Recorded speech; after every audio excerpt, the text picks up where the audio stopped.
The Cardiff Giant was one of the most famous hoaxes in United States history. It was a 10-foot-tall purported petrified man uncovered on October 16, 1869, by workers digging a well behind the barn of William C. Stub Newell in Cardiff, New York. Both it and an unauthorized copy made by P.T. Barnum are still on display. Creation and discovery: the giant was the creation of a New York tobacconist named George Hull. Hull, an atheist, decided to create the giant after an argument at a Methodist revival meeting about Genesis 6:4 stating that there were giants who once lived on Earth. The idea of a petrified man did not originate with Hull, however. In 1858 the newspaper Alta California had published a bogus letter claiming that a prospector had been petrified when he had drunk a liquid within a geode. Some other newspapers also had published stories of supposedly petrified people.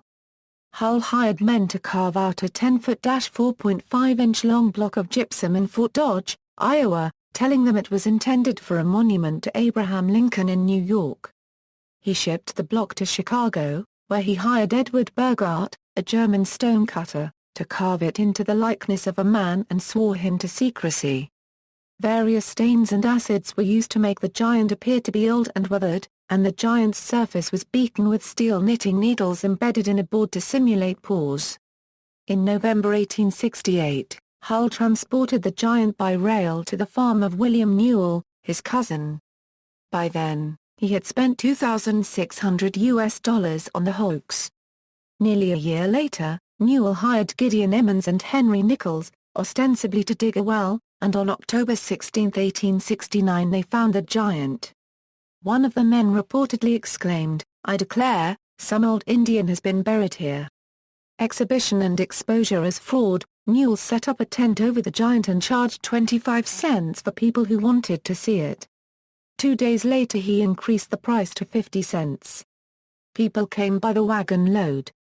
Archaeological scholars pronounced the giant a fake, and some geologists even noticed that there was no good reason to try to dig a well in the exact spot the giant had been found. Yale paleontologist Othniel C. Marsh called it a most decided humbug. Some theologians and preachers, however, defended its authenticity. Eventually, Hull sold his part interest for $23,000 to a syndicate of 5 men headed by David Hannum. They moved it to Syracuse, New York, for exhibition. The giant drew such crowds that showman P.T. Barnum offered $50,000 for the giant. When the syndicate turned him down, he hired a man to model the giant's shape covertly in wax and create a plaster replica. He put his giant on display in New York, claiming that his was the real giant, and the Cardiff Giant was a fake. As the newspapers reported Barnum's version of the story, David Hannum was quoted as saying, "There's a sucker born every minute," in reference to spectators paying to see Barnum's giant. Over time, the quotation has been misattributed to Barnum himself.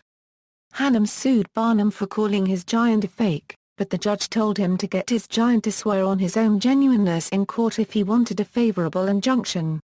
On December 10, Hull confessed to the press. On February 2, 1870 both giants were revealed as fakes in court. The judge ruled that Barnum could not be sued for calling a fake giant a fake. Current resting place: the Cardiff Giant appeared in the 1901 Pan American Exposition, but did not attract much attention. Iowa publisher Gardner Cowles, Jr. bought it later to adorn his basement rumpus room as a coffee table and conversation piece. In 1947 he sold it to the Farmers Museum in Cooperstown, New York, where it is still on display.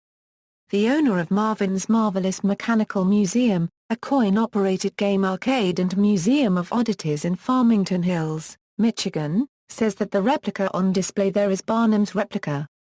Imitators: the Cardiff Giant has inspired a number of similar hoaxes. In 1876 the solid Muldoon emerged in Beulah, Colorado, and was exhibited at 50 cents a ticket. There was also a rumor that Barnum had offered to buy it for $20,000. One employer later revealed that this was also a creation of George Hull, aided by William Conant. The solid Muldoon was made of clay, ground bones, meat, rock dust, and plaster.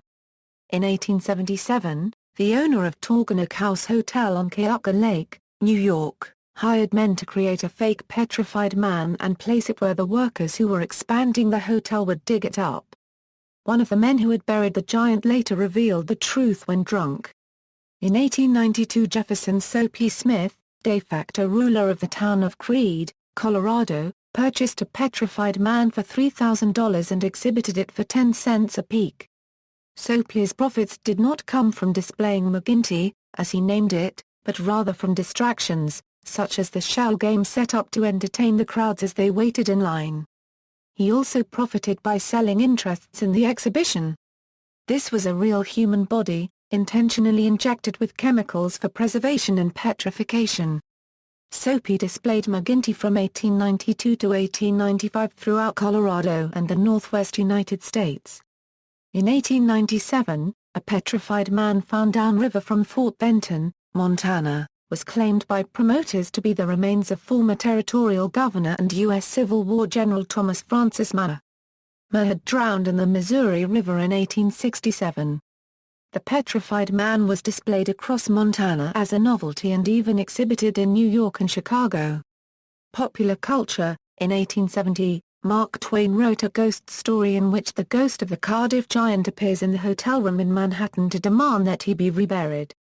The Giant is so confused that he haunts Barnum's plaster copy of himself. In 1871, L. Frank Baum published a poem titled The True Origin of the Cardiff Giant in his private newspaper, the Rose Lawn Home Journal, Volume 1, No. 3. George Auger, a Ringling Brothers circus giant, used the stage name Cardiff Giant. He was to act in Harold Lloyd's 1923 comedy film Why Worry? But died shortly after filming started, sparking a nationwide search for a replacement. The Cardiff Giant figures in the Nancy Drew Mystery Stories 49, The Secret of Mirror Bay, set at Lake Otsego near Cooperstown. Nancy Drew and her friends visit the giant at the Farmers Museum. The episode Giant of the television series Halt and Catch Fire makes several references to the Cardiff Giant, and established the name for the computer being engineered in the series. In the 2001 film Made, the characters use the code words Cardiff Giant as a shibboleth, and at various points to attempt, unsuccessfully, to gain admission to nightclubs. In 2012, the indie rock band Me Without You recorded the song Cardiff Giant on their fifth album, 10 Stories. References, Notes. Bibliography. Further reading, Tribble, Scott, A Colossal Hoax, The Giant from Cardiff That Fooled America, Rowman and Littlefield, ISBN 978-0-7425-6050-5. Jacobs, Harvey, American Goliath, St. Martin's Press, ISBN 978-0312194383. External links, P.T. Barnum Never Did Say.